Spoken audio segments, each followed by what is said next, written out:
Yes, we can.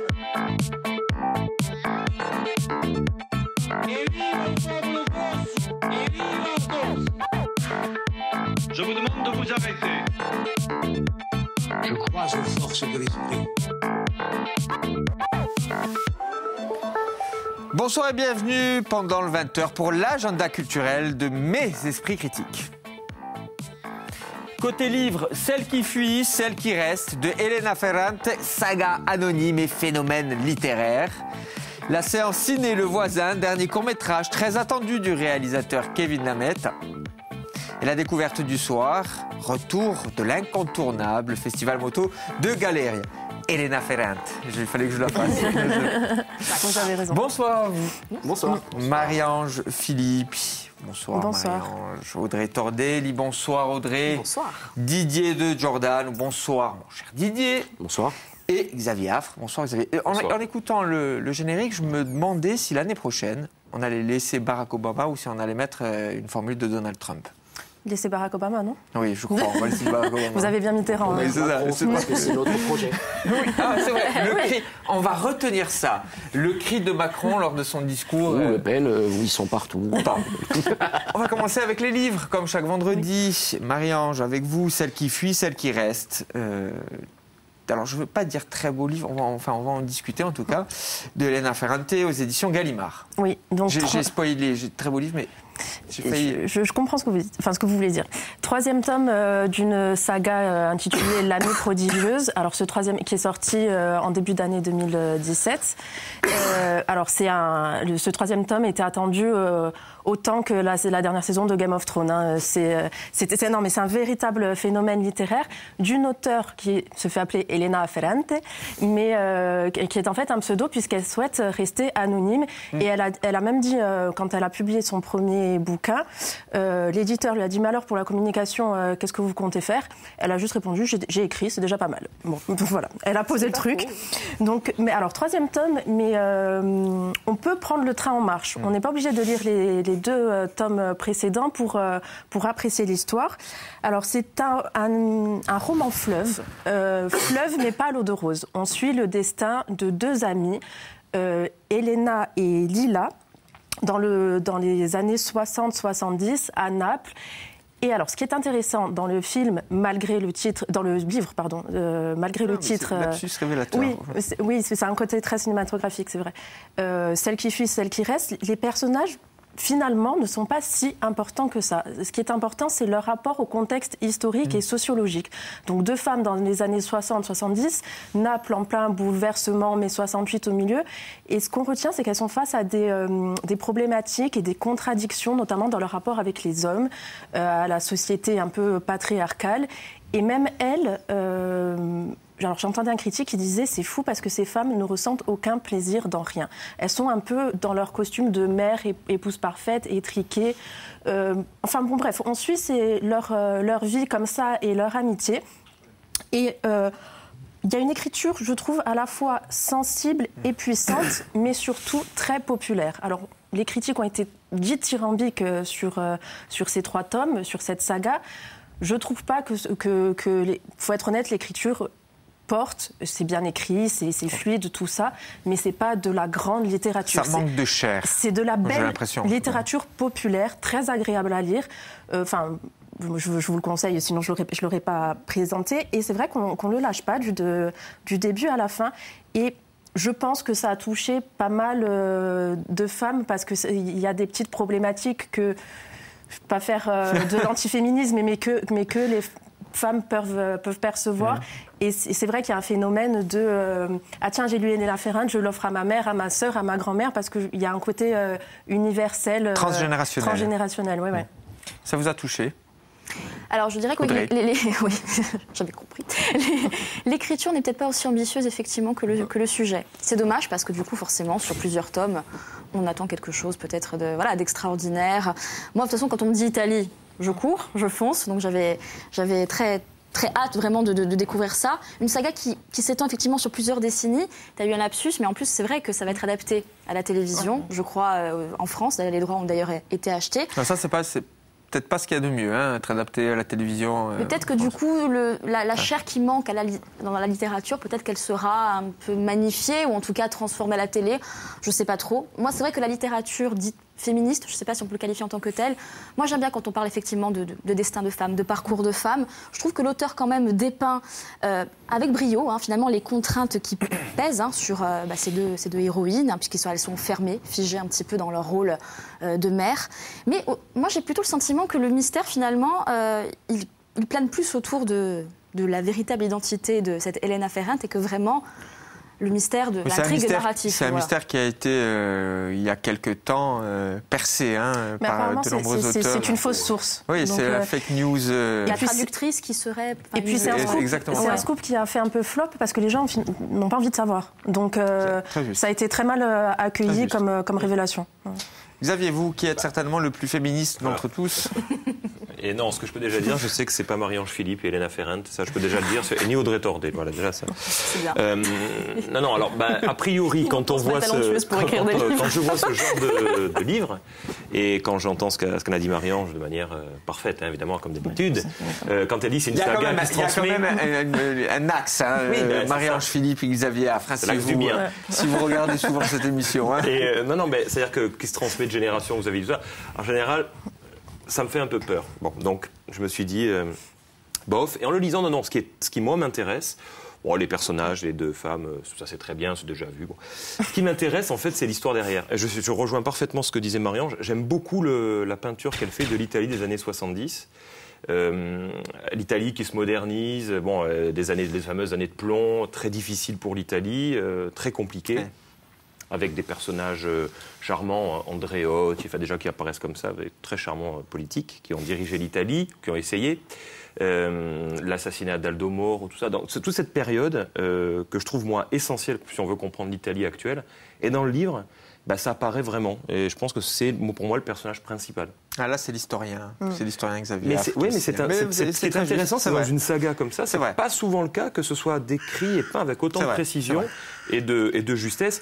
Et pour la télé, à savoir, espérons que ce ne soit pas la saga de l'été, parce que ça me fait un peu peur, ça pourrait, mais j'espère que non. En fait, c'est adapté en Italie, les droits ont été achetés en France, donc c'est la version italienne qui sera diffusée. Mais ça peut laisser comme encore... Comme Gomorrah ou... oui, mais je ne suis pas sûr que ce soit du niveau de Gomorrah, quand même. On verra. En même temps, le sujet n'est pas le même. Et le sujet, le livre Moi, j'ai l'impression que ce livre, il fait surtout un gros buzz partout, justement par rapport au mystère de l'écrivain. Après, parce que ça fait un peu Gossip Girl, on ne sait pas qui dans Gossip Girl.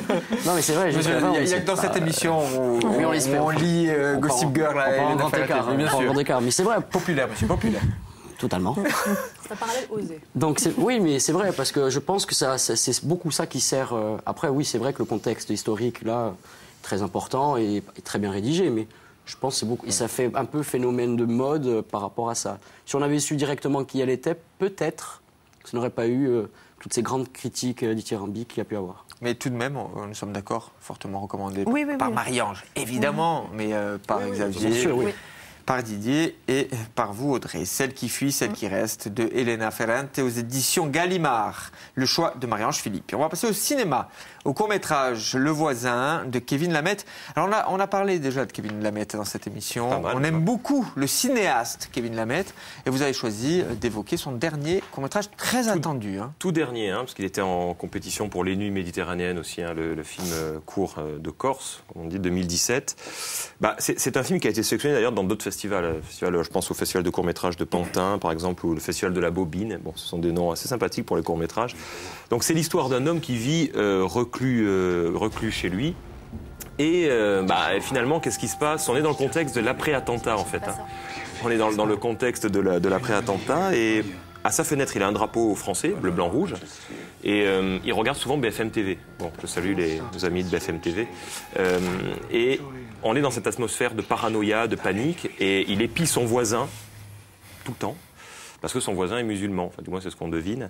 Et le film part de là, c'est-à-dire que je pense qu'arrive à retranscrire assez bien, je trouve, le sentiment de panique et de paranoïa qui a été constaté dans pas mal de personnes. C'est-à-dire que le voisin musulman était forcément un poseur de bombes, ce qui est malheureusement le cas d'une manière générale pour pas que pour les musulmans, hein, pour l'ensemble des personnes, quand il y a un événement dramatique ou un attentat autre, etc. Et je trouve que, d'une manière très simple, avec un excellent montage, encore une fois, j'ai salué le montage il y a quelques temps pour Pascal Tagnat, je salue encore le montage, assez simple, qui va à l'essentiel, avec un message, certes pas révolutionnaire, mais moi je trouve qu'en ces temps, alors ça on aime bien dire ça, mais en ces temps troublés, je me dis qu'un film comme ça, toujours nécessaire. Je ne suis pas sûr que ça fasse changer beaucoup le regard des gens quand même, sur l'autre, parce que c'est un film sur l'autre aussi, hein.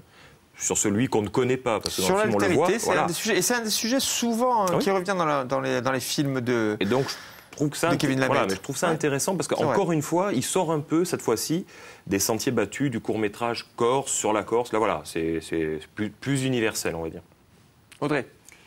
Alors moi j'ai trouvé un petit peu le temps long au tout début du film. Après ça allait mieux par la suite, hein, au moment où peut-être il y a... Ce qui est embêtant pour un court-métrage. Oui, mais en même temps ça m'a pas non plus gênée.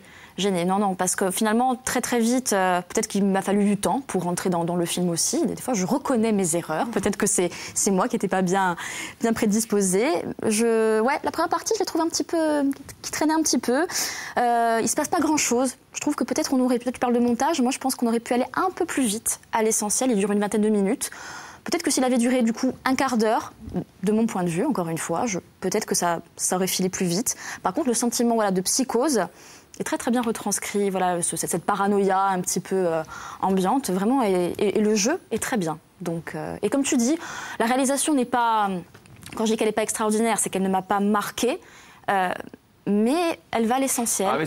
Elle est simple, elle est efficace, et c'est ce qu'on attend aussi. Souvent, il faut, c'est intéressant la remarque, souvent, les mises en scène discrètes arrivent à être les plus efficaces. Et c'est les plus complexes, souvent, d'ailleurs. C'est l'objectif. Voilà. Ouais, parce que, alors, pour le coup, Kevin Lamet, là où je trouve qu'il est doué, où on voit la progression au fur et à mesure de ces films, c'est dans la mise en scène, dans la mise en image. Hein. Il va à l'essentiel, c'est la substantifique moelle à chaque fois, et il touche juste. Et entre guillemets, avec rien. Je mets des pincettes et même des guillemets, des parenthèses, tout ce que vous voulez, parce que rien, c'est faux. Autoproduction. Mais voilà, avec peu de choses, il dit justement beaucoup de choses. Donc ça, voilà, vraiment, Marie-Ange. Moi, j'ai beaucoup aimé la réalisation, la sobriété à la fois des acteurs. Alors, c'est bête, mais les décors sont très beaux. C'est juste des appartements, soit vides, soit appartements. Mais je trouve que c'est assez léché comme esthétique, de très beaux plans. Après, moi, j'ai eu du mal avec le propos. C'est-à-dire que dès le début, on a compris où il voulait en venir. Et la scène de fin, qui est censée être un peu une chute brutale, ne l'est pas du tout. Parce qu'on comprend où il venait en venir. Après, au-delà de ça, c'est très bien réalisé, très bien joué. Mais le propos ne m'a pas transporté, même si, effectivement, c'est louable d'avoir cette intention-là. Après, je trouve que cette histoire du drapeau, sans trop dire, cette histoire du drapeau est intéressante quand même. À l'heure où on a eu des candidats qui se revendiquent patriotes, parce que c'est intéressant. Pour pas perdre le téléspectateur, c'est la scène finale se termine. Bon, de toute façon, il n'y a pas un suspense, tu l'as dit, hein, elle n'est pas essentielle. Se termine sur le drapeau français qui était à sa fenêtre, le drapeau qui s'est envolé. Donc moi, je trouve, c'est vrai que ça apporte pas quelque chose in fine au discours. C'est vrai que je suis d'accord, on le comprend très tôt, on voit bien où il va en venir. Mais je trouve que dans la symbolique, c'est fort quand même. C'est-à-dire que, ce bâton nu sans le drapeau... C'est une allégorie un petit peu trop pesante. Oui, mais finalement, quand on voit des gens qui avaient mis l'homme des attentats, peut-être à juste titre, les drapeaux, etc., avec ce regain de patriotisme, et puis cette exploitation outrancière à la fois par les politiques, il faut bien le dire, et par les médias, les chaînes d'infos en continu, il y a une très belle scène où on le voit avec son tir à l'arc, parce qu'en fait, il s'arme aussi. Et alors ça, c'est étonnant aussi, le tir à l'arc. Il faudrait que je demande qu'on pose la question à Kevin. Pourquoi choisir un homme qui décide de s'armer avec du tir à l'arc et il veut tirer dans le poste quand il regarde BFM TV. Bon, je suis désolé pour... Mais voilà, ça serait BFM, CNews... Vous n'êtes pas désolé. Non, je ne suis pas désolé. Mais c'est très bien choisi le tir à l'arc parce que justement, on voit que c'est pas quelqu'un qui... C'est pas un violent, c'est pas un mafieux, c'est un jeune... C'est pas un professionnel, justement, de la violence. Voilà. Donc on le voit mal avec des 45 cm, avec des guns, je trouve que justement... le choix du tir à l'arc, c'est étonnant. Justement, non. Moi, je pense que l'arc, justement, c'est par rapport à la tension que ça amène et qui est prêt, une fois qu'il a lâché, c'est peut-être aussi la représentation de la personne qui peut craquer à tout moment et faire une bêtise, justement. C'est une métaphore, donc. J'ai l'impression, oui. Comme analyse, Didier. Moi, je l'ai perçu comme ça. Puis en plus, la manière dont il fait passer son message sur la paranoïa, parce qu'il devient complètement paranoïaque par rapport à à son voisin, il se transforme carrément lui-même dans la personne qu'il est en train de haïr, qui cherche. C'est devient lui le terroriste et qui est prêt à faire tout et n'importe quoi pour... Mais vous savez quoi, maintenant que j'y réfléchis, je crois que je l'aime encore plus que quand je l'ai vu. Non mais c'est vrai, Bon, du là, coup... il faut écouter. Oui, Bah maintenant non, qu'on en a parlé, c'est facile. Ben oui, non, mais ça veut dire que c'est intelligent ce que tu as dit, tu vois. Je te Et fais un quand je dis compliment. étonnant pour hein. Jet, c'était bah oui, juste oui. étonnant dans le sens, c'est pas commun, quoi. Enfin, je veux dire, on voit très Quelques peu de mots personnes sur, qui tirent à l'arc. Xavier, Tu vois, sur ça me Kevin fait Lamet, plaisir. qui est un cinéaste. Est-ce qu'on peut dire engagé? En tout cas, il le prouve au fur et à mesure qu'il avance dans le cinéma. Hein. Bah, on avait passé notamment Indélébile, par exemple. On avait parlé du court-métrage sur les viols et puis sur les incestes. Donc là, c'était quand même un très court-métrage, mais engagé sur le plan social et politique. On avait vu aussi un court-métrage qui évoquait la Shoah, mais alors de manière... et l'Adolf Hitler. Excellent. Sur une manière très courte. C'était assez étonnant sur ce temps très court. Moi, je trouve que oui, il y a quelque chose. Et puis, non seulement, on dit toujours ça, mais il y a un regard. Puis, sur le plan technique, c'est vraiment très intéressant. C'est vrai que le décor, il y a un soin pour les décors. Je trouve ça épatant. Avec peu de choses, finalement, ça fait un décor assez étonnant, quoi. Court-métrage Le Voisin de Kevin Lamet, autoproduction, c'est important de le signaler. Vous pouvez voir les films de Kevin Lamet dans les différents festivals qui ont lieu sur l'île et au-delà. Et je crois aussi qu'il est possible de les découvrir sur les réseaux sociaux, en tout cas sur Internet, et de contacter via les réseaux sociaux, via les pages Facebook, Twitter, Instagram, etc., les réalisateurs pour leur demander des liens et pour visionner. Sense8. La série télévisée américaine créée par les frères, sœurs, cousins, cousines. Non, les sœurs. Lana et Lily maintenant. Avant c'était, je ne sais plus exactement le nom avant, parce que maintenant c'est Lana et Lily, donc il faut respecter le choix, vous savez. Je respecte. Et donc voilà, c'est vrai que c'était les Sur frères Netflix. Wachowski sous Matrix, faut être clair. Maintenant c'est les sœurs Wachowski. Bon, en même temps, c'est un peu la thématique aussi de Sense8, donc ça me paraît logique. Et finalement, il n'y a pas de problème. Alors, et la saison 1 est sortie il y a déjà 1 ou 2 ans, et là c'est la saison 2. Qui est disponible déjà maintenant sur Netflix. Alors c'est un poids lourd annoncé, de toute façon, quoi qu'il arrive, de Netflix. Évidemment, ils comptent faire le buzz avec ça. Ça a fait le buzz, évidemment, comme toute bonne série à mon goût. Alors c'est une histoire un peu compliquée. C'est vrai qu'il faut aller au-delà des 3-4 premiers épisodes pour que ça démarre un peu. Ouais, mais c'est important quand même. Après tout, faut y aller, après tout, est-ce que c'est vraiment une série? Est-ce que c'est pas conçu comme un film fleuve? Les Wachowski, ils ont souvent fait des films de 3 heures, 4 heures. Bon, donc on peut considérer que voilà, ça peut-être, il faut un peu de temps. Et alors c'est l'histoire de 8 personnages qui sont un petit peu aux 4 coins du monde, qui sont reliés d'un coup, qui vont être connectés, vivre quasiment, ressentir les mêmes choses. C'est assez étonnant, je ne vais pas trop en dire non plus parce que sinon ça va gâcher un peu le plaisir, mais c'est une connexion intellectuelle, émotionnelle, à partir de ce qu'on voit au début, le suicide d'une femme, et on ne sait pas pourquoi, comme ça elle déclenche, c'est un peu leur mère entre guillemets, elle déclenche cette connexion entre ces 8 personnages. Alors ça va un peu partout, Chicago, on a dit, il y a San Francisco, Londres, il y a Reykjavik en Islande, il y a Mexico, Nairobi, il y a Bombay, voilà, c'est aux 4 coins du monde. Il y avait ambition de faire un film monde, enfin une série monde, alors une série globale.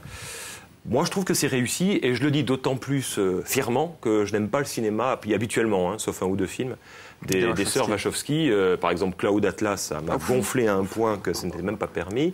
Même Jupiter, il n'y a pas très longtemps, Jupiter Legacy, voilà, pour moi, c'est irregardable. Et là, je trouve que sur le temps long de la série, ils arrivent à faire quelque chose, que ce soit esthétique, que ce soit comédien. Moi, j'y trouve plein de points positifs. Alors, Marie-Ange, est-ce que vous avez aimé la mondialisation heureuse selon les sœurs Wachowski? Alors, je vais être très scolaire. Point positif, point négatif. Non, point positif, c'est que je me suis attachée au personnage.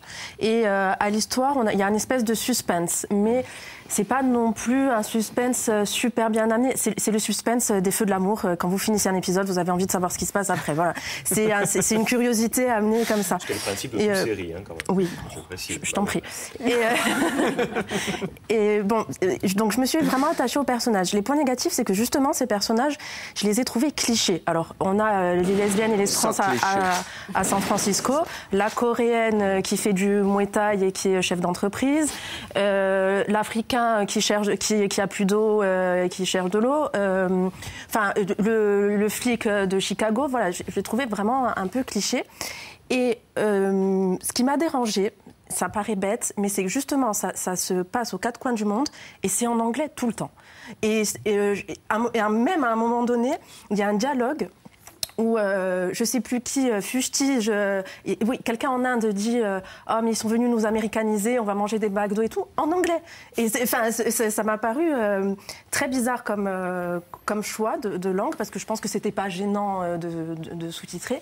Et j'ai eu un autre problème aussi, c'est que moi j'ai eu Heroes dans la tête, qui je trouve les premières et la deuxième saison de cette série sont excellentes et ça fait un peu même histoire, même mécanisme et un peu pâle copie de Heroes avec un peu plus d'audace dans les faits de société parce qu'on a des LGBT, enfin voilà. Mais oui, c'est pas voilà, ça m'a pas transporté non plus. C'est quelque chose qu'on regarde comme ça, voilà, le week-end si on n'a pas grand-chose à faire, mais ça m'a pas non plus transporté. Les sœurs Wachowski ont dû lire Régis Debray sur l'américanisation du monde, certainement, parce que je partage en grande partie votre critique, bien que je me sois arrêté au 3e épisode de la saison 1. Pareil pour moi, troisième épisode, j'ai dû tout arrêter, j'arrivais plus. Vous avez pas aimé? Non, pas du tout. Alors, je le dis aux téléspectateurs, je le dis à Poulouchan, à Marie-Poule également, notre script en régie, je vous demande les 40 secondes. Mettez-moi 60 à moi quand même. Mais je ne vous demande pas. Pour opposer Didier de Jordan, notre brainstormer, face à Xavier Affre qui a programmé cette série. 40 secondes, Didier, pour défendre, non, pour pas défendre, pour dire pourquoi vous n'avez pas aimé et pourquoi il ne faut pas aller sur Netflix regarder cette série. Non, on pouvait aller sur Netflix pour plein d'autres séries, mais pas pour celle-ci. C'est vrai que c'est un mélange, comme Marie-Ange a dit, il y a du Heroes, il y a du Lost.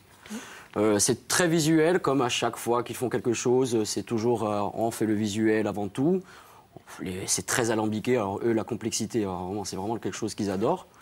Et ce qu'il y a, le problème, c'est que dans les trois épisodes que j'ai vus, on n'apprend pas grand-chose, en fait. Vraiment pas grand-chose. C'est normal, il faut aller au-delà. Oui, mais le problème, c'est qu'on n'a pas envie d'y aller. C'est très simpliste, dans le sens où, comme elle dit, les clichés. Là, franchement, ça fait longtemps qu'ils sont perdus depuis Matrix 1, je pense. C'est ça, ils sont restés d'ailleurs. Oui, je pense qu'on ne les retrouvera plus. 40 secondes, il faut défendre cette série, il faut vraiment le donner envie aux téléspectateurs de France 3 de ne pas rester sur France 3 et d'aller sur Netflix le soir. Alors il faut que je réponde à la fois à Didier et à la fois à Marie-Ange. Alors sur le côté pas parfaite, je suis d'accord, je reconnais que ça devrait même m'énerver, c'est un peu pompeux, c'est long à se mettre en place, il y a abus de ralenti, de musique. Non mais c'est vrai. Mais en revanche, je trouve qu'au contraire, ça aborde toutes les questions actuelles. L'eau en Afrique, c'est essentiel, c'est un problème actuel. Il faut quand même l'aborder, c'est pas négligeable. Ça pose des questions sur l'identité. Moi, j'ai été sensible à ça aussi. Tu disais facile. Je sais pas, oui, il y a un peu de Heroes et de Lost. Bon, et alors finalement, la plupart des séries, et Heroes, je veux dire, déjà, pour moi, ça n'a rien à voir. C'est des pouvoirs, il n'y a pas de pouvoir, là, ça n'a rien à voir. C'est une connexion. Je sais pas, moi je vous trouve bien sévère. Alors évidemment, c'est peut-être inégal, mais de là, enfin je sais pas, moi je trouve que c'est assez fascinant. Il y a des personnages que je connais moins, très régulier sur le 3. Alors excusez-moi messieurs, mais Audrey va vous départager. J'ai un petit avis. Ben non, j'ai pas vraiment accroché. Non. Alors moi j'ai fait moins que vous, hein. Je me suis arrêtée à 2 épisodes. Je suis pas d'accord avec ton argument, il faut aller au-delà de 4 épisodes, comme certains qui te disent qu'il faut faire une saison. Ben non, une série où tu addictes de suite ou tu ne l'es pas. À la rigueur, je veux bien donner le bénéfice du doute au 2e épisode, éventuellement. Mais il y en a plein. Mais qu'est-ce qui vous a pas plu parce que en fait, alors, au début, aborder certains thèmes comme l'homosexualité, transgenre, je me disais, bien, c'est pas souvent abordé. Mais c'est cliché, effectivement. Comme tu dis, le problème de l'eau, il est abordé très bien. Mais si c'est pour qu'il soit abordé sous une caricature ou un stéréotype, je trouve que ça sert pas le propos non plus. Le pitch me tentait bien, parce qu'il y avait un côté un peu, vous savez, destin croisé, à la Iñárritu ou à la collision. Au mieux. Mais non, justement. Il y avait trop de promesses. Non, moi, j'ai pas accroché. Un dernier mot sur les clichés. Alors, vraiment, un dernier mot, parce qu'on puisse parler de la encore... découverte. Voilà. Non. Sur les clichés, de toute façon, c'est revendiqué dans les interviews, ils le disent. Bon, alors c'est pas un argument, mais moi je donne quand même en disant que ils avaient voulu mélanger les genres. Donc moi je trouve que si on pousse jusqu'au bout la logique du cliché, ce qui est quand même le propre à la plupart des séries que vous m'avez citées, parce que vous n'avez pas me chercher le cliché dans Heroes, il y a aussi l'asiatique, bon, bref. Mais finalement, je trouve qu'en exagérant les clichés, ça permet. La série est même drôle parfois. Il y a beaucoup d'humour Oui, dans ça, la c'est série. vrai. Ça, c'est vrai. Et Ça, du c'est coup, vrai. ça, voilà, En tout cas, c'est ça, une c'est dans exagération. les aussi, 4 premières parfois. minutes de l'épisode 1, c'est assez drôle. Et la BO est c'est ça. insupportable. Oui, ça c'est vrai que La BO est c'est vrai. insupportable. Cette est une série télévisée créée par les sœurs Wachowski. C'est visible sur la plateforme Netflix. On va passer avec vous à notre grand conseil, mais immense conseil du week-end, de la semaine. La 3e édition du Galleria Bay, Biker Bay. Et en plus, pour plein de raisons, on a envie de se Grand festival de moto encore, c'est le seul. C'est la 3e année, ça donc 3, 4 et 5 juin. Ça se passe à Galère dans un cadre incroyable. C'est sur le site de la Tour Génoise, donc entre la plage, entre le coucher de soleil, les montagnes. Eh ben oui. Et puis ce qui est très bien, je trouve aussi, c'est qu'on va découvrir qu'en fait, être un biker, c'est pas juste être une brute avec de la barbe et des tatouages. Alors, Et ça, c'est Didier, très vous bien. savez quoi? On va regarder quelques images. C'est incroyable. Justement. C'est bien fait. C'est incroyable. Magnéto.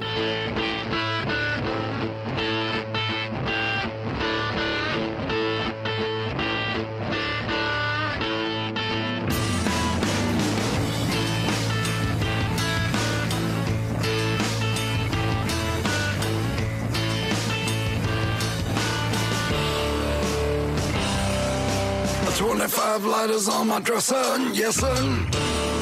You know I got to get paid.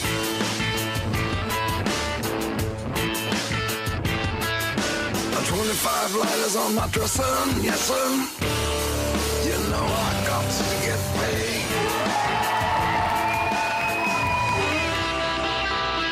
I got 25 lighters for my 25 folks. Gonna break the bank in 25 moves. Better rip the suits with 25. Festival cher, Dominique Spinoz et Thierry Gaspin, qui organisent avec talent ce grand festival. 3e édition, mais grand festival. Hein, Grand vraiment. festival parce que ça vient de toute l'Europe. Les gens viennent.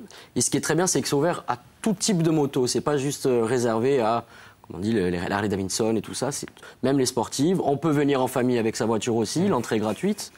Et puis ce qui est très bien, c'est qu'il y a des animations sur 3 jours. Donc vous avez dans un village, vous allez avoir des concerts, apéros musicaux. Vous allez avoir aussi des leçons de danse, des cours de danse. Xavier, ça vous enlèvera un petit peu de rigidité. C'est vrai que Ça vous apprendra le rockabilly. C'est étonnant, ça. Donc il y aura le tatoueur, il y aura, C'est plus cliché. il y aura les barbiers, il y aura aussi des... Il vous cherche. Vous savez, hein. Vous n'avez pas le monopole de l'émission, monsieur. C'est de la peau de perlimpinpin. C'est ça. Et puis en plus, ça change parce que bon, l'été, on parle que de maillot jaune et de Tour de France. Donc là, du coup, machin, il n'y est plus. Et ce qui est très bien, parce qu'en plus, ils font aussi la part belle avec des artisans, des producteurs locaux. Donc vous allez découvrir beaucoup de choses. Vous avez aussi des gens qui vont venir faire des figures d'acrobatie. Ça s'appelle le stunt. Magnifique nom. Stunt avec donc roue avant, roue arrière, tout ça. Il y aura aussi un graffeur qui sera là, qui fera une toile étalée sur 3 jours, qui fera ça en live devant tout le monde. Vous pouvez aussi venir avec votre moto, la customiser. Les pantalons aussi, il y aura un graffeur pour le faire. N'hésitez pas, monsieur Affre. Donc c'est vraiment quelque chose à découvrir. Et puis là où c'est très bien joué, c'est que le lundi est férié.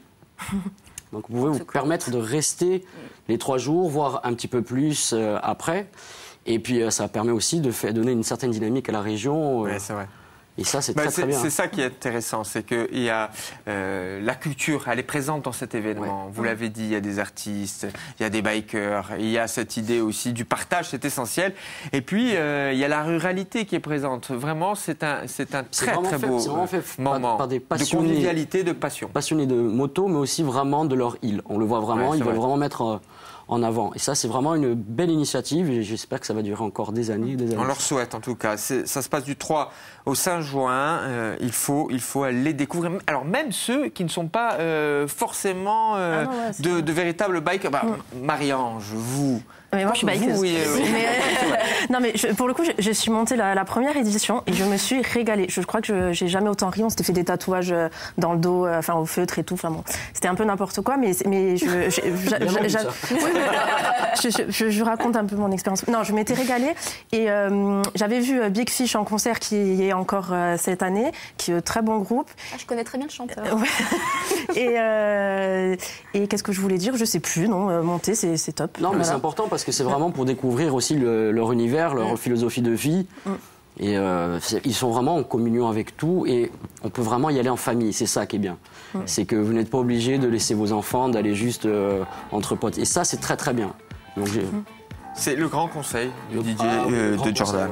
Celle qui fuit, celle qui reste de Elena Ferrante aux éditions Gallimard côté livre. Le court-métrage Le Voisin de Kevin Lamette en autoproduction, je le dirais souvent parce que quand c'est le cas, c'est assez fort. La série Sense8, non pas la série Sense8, c'est pas la peine de regarder. Et évidemment, rendez-vous à Galère pour la 3e édition du Backer Bay. Merci de nous avoir suivis. Je vous dis à lundi, même lieu, même heure. Ça se passe évidemment pendant le 20h.